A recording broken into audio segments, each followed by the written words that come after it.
شخص حضرت امام علی ابن ابی طالب علیہ السلام کی خدمت میں آیا اور عرض کرنے لگا، یا علی علیہ السلام، میں زندگی میں کس کام کا انتخاب کروں جو کام میرے مستقبل کو سنوار دے، کیونکہ میں جو بھی کام کرتا ہوں اس میں مجھے کامیابی نہیں ملتی۔ تو امام علی ابن ابی طالب علیہ السلام نے فرمایا، اللہ نے ہر انسان کے اندر کوئی نہ کوئی خوبی رکھی ہے، جو خوبی اس انسان کو اپنی طرف کھینچتی رہتی ہے۔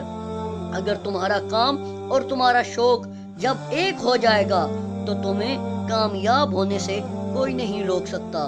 تو اس شخص نے کہا، یا علی علیہ السلام، مجھے کیسے پتا چلے گا کہ جو کام میں کر رہا ہوں کیا اللہ نے مجھے اس کام کے لیے بنایا ہے یا نہیں؟ تو امام علی ابن ابی طالب علیہ السلام نے فرمایا، جو کام کرتے وقت تمہیں تھکاوٹ نہ ہو وہ کام تمہارے لیے بہتر ہے، کیونکہ وہ کام تم دوسرے لوگوں سے زیادہ بہتر کر سکتے ہو،